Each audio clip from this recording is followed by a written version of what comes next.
This case begins like many others police later describe as routine. A college student steps out for the night. Friends expect her back by morning. No one imagines a clock has started counting down. On March 5, 1994, 18-year-old Stephanie Hummer was nearing the end of her freshman year at Ohio State University. She lived on campus, surrounded by the steady noise of student life. Laughter in hallways, doors opening and closing, music drifting from open windows. A place parents trusted enough to let their daughter walk alone at night. Stephanie came from Cincinnati, Ohio.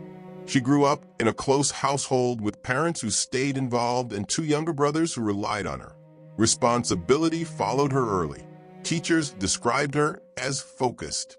Friends described her as warm. She balanced discipline and kindness in a way people remembered. At school, her record spoke clearly. Straight A grades, varsity soccer and softball, violin practice and a love for classical music, golf rounds with her father, later turning into years of work as a caddy.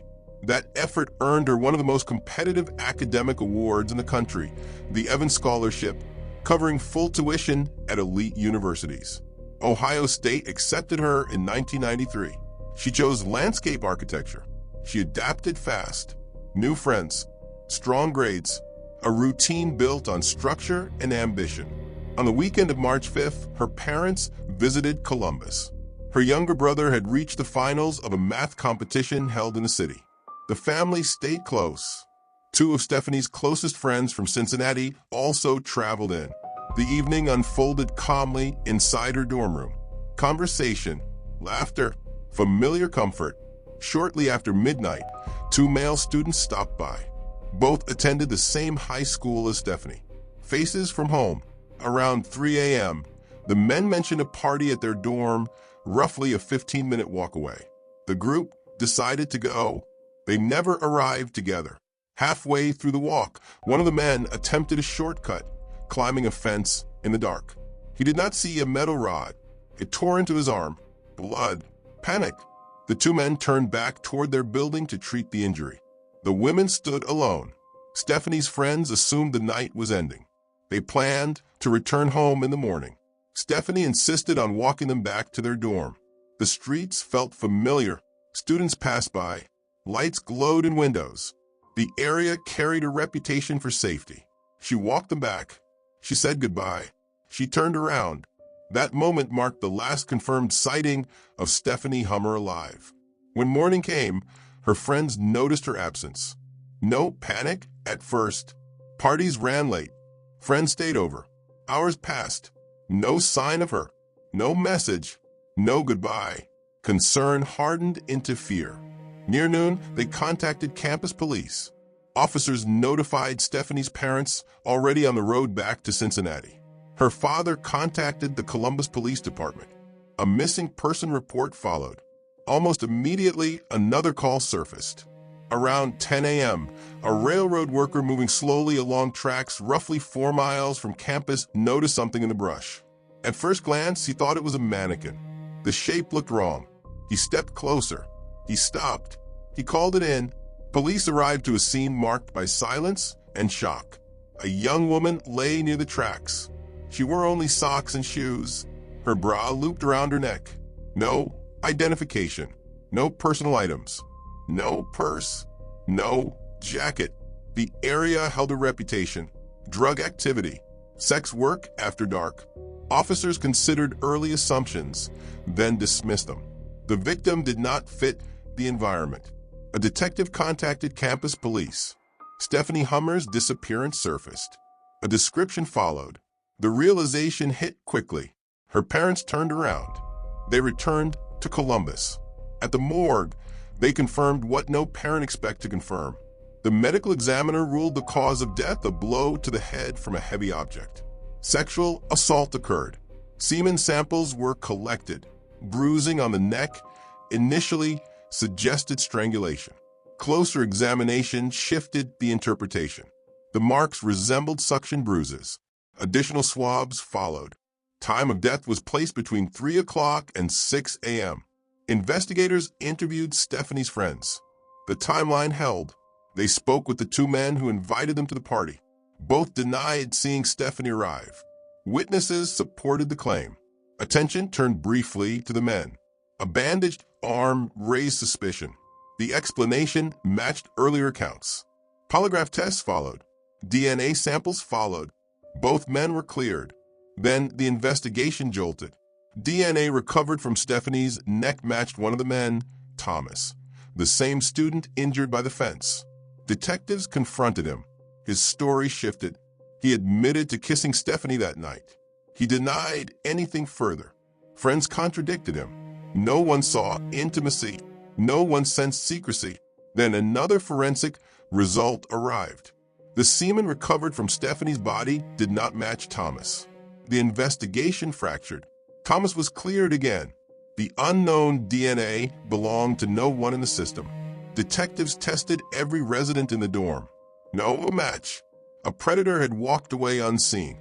Based on scene reconstruction, investigators believe Stephanie was struck unconscious, forced into a vehicle, driven away, assaulted, then pursued when she regained consciousness. Flattened brush suggested a struggle. She fought. She tried to escape. She did not succeed. By the end of the first week, investigators faced a reality no task force wants to admit. They had a confirmed homicide, strong forensic evidence, and no identified attacker. The DNA profile recovered from the crime scene did not exist in any database. No witnesses placed Stephanie with anyone after she turned back toward the party. No vehicle sightings tied directly to her disappearance. The trail went cold almost as fast as it formed. Detectives widened the search radius. Officers canvassed neighborhoods near campus and along the route Stephanie would have walked. They knocked on doors. They interviewed students, residents, late-night workers, cab drivers. Nothing solid emerged. Tips came in, but none held weight. Every timeline ended with the same gap, the stretch between Stephanie saying goodbye to her friends and her body appearing miles away. Investigators shifted focus to pattern analysis. The location where Stephanie was found mattered. The railroad tracks sat near an area known for illegal activity. Police examined whether the attacker targeted victims there regularly. Records showed assaults in the area, but none matched the brutality or the method used in this case. No similar homicides followed. Attention returned to campus. Detectives reviewed reports of suspicious behavior near student housing. Several residents mentioned a white van seen cruising slowly through streets bordering the university on the night of the murder. At first, the information felt thin. White vans were common. No plates were reported. No driver description held up under scrutiny. Still, the details stayed in the file. Nearly a month passed before the first major break appeared. Columbus police arrested a man named Michael after an attempted abduction involving another Ohio State student. The method alarmed investigators. The approach, the timing, the proximity to campus. Detectives ordered a DNA comparison immediately. The result came back negative. Michael had no connection to Stephanie's case. Days later, a new tip arrived from an unexpected source. A man contacted police about a friend named Anton. According to the caller, Anton had requested secrecy days after the murder, then confessed involvement. He claimed responsibility for kidnapping and killing Stephanie. Detectives moved quickly. They wired the caller's phone and arranged a recorded conversation. Anton repeated the confession. He described being near campus. He spoke about the area near the railroad tracks. Then he mentioned something investigators had not released publicly, the glow of a large television tower visible from the crime scene. The details sent a ripple through the task force. Anton was brought in for questioning. Inside the interview room, his confidence dissolved. He reversed his story. He denied involvement. He claimed he had invented the confession as a joke. The tower detail, he said, came from prior visits to the area. Detectives pressed. Anton held firm. DNA testing followed. No match. Anton joined the growing list of men who seemed close to the truth, then fell away. The FBI entered the case soon after. Federal resources expanded the scope. Analysts revisited earlier tips, including reports of the white van. This time, the information aligned with offender profiles used in prior abduction cases. The vehicle theory returned to the forefront. Investigators cross-referenced known offenders living near the recovery site. One name stood out: Rodney. Rodney had a criminal history involving kidnappings. He lived near the crime scene. He worked for a transport company located close to where Stephanie's body was found. The company operated white vans. At the time of his incarceration, DNA collection had not been standard. His genetic profile did not exist in federal records. Detectives interviewed his co-workers. One statement changed the tone of the room. A co-worker described a disturbing habit Rodney bragged about. He claimed he enjoyed driving onto campus in a work van, posing as an undercover officer, stopping female students, and touching them once inside the vehicle. No reports had been filed. Victims may have escaped before harm escalated. Investigators contacted Rodney's former girlfriend. Her account added pressure. She lived near Stephanie's dorm. Their relationship ended shortly before the murder. She described Rodney as unstable after the breakup. Angry, erratic, fixated.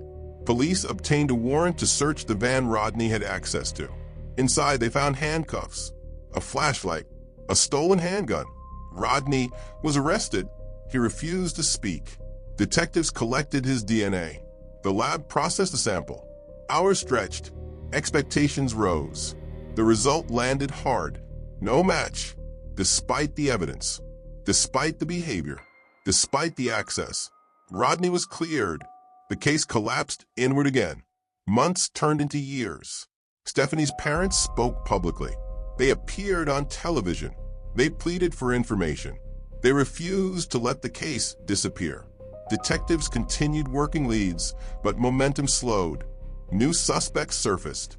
Each one failed forensic testing.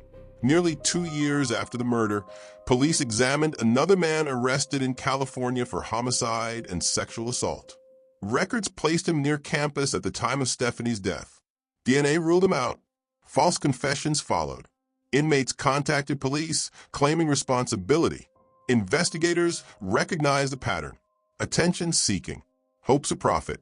None of the DNA matched. The file thickened. Answers did not. By the early 2000s, the case entered a familiar category. Unsolved, active but stalled. Detectives rotated assignments.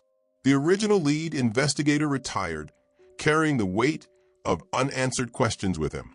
Then the law changed. In 2005, Ohio mandated DNA collection from all convicted felons. The database expanded rapidly. Profiles entered daily. Old cases stirred.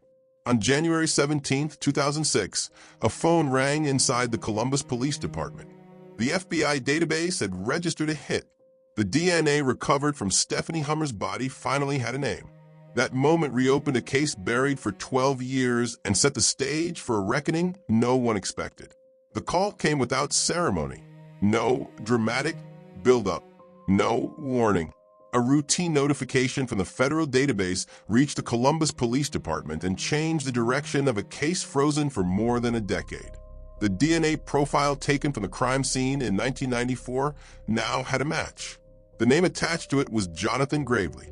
For the new lead investigator assigned to the case, the moment carried weight beyond routine procedure. The file he inherited documented 12 years of false starts, dead ends, and near misses. Gravely's name had never appeared once. No tips, no witness statements, no rumors. He had existed completely outside the investigation. The detective immediately contacted the retired investigator who had worked Stephanie's case from the beginning. The two men spoke briefly. There was no celebration, only caution. Both understood what a database hit meant and what it did not. DNA identified presence, not motive. It opened a door. It did not close the case. Records showed Gravely lived in Columbus, only a 12-minute walk from Ohio State University. At the time of the murder, he was 24 years old. He already had 2 children. He owned a white van. His criminal history explained why his DNA had not surfaced earlier. 17 arrests over the years. Drugs, alcohol, driving offenses, nothing serious enough to require DNA collection before the law changed. That changed when he missed a child support payment in 2006. His ex-wife contacted police. He was arrested. His DNA entered the system. The match followed almost immediately. 2 days later, detectives went to his workplace. When officers asked to speak with him, witnesses noticed his hands shaking. He agreed to come in. He did not ask for a lawyer. He did not refuse. Inside the interview room, detectives laid out the facts. They explained the DNA match.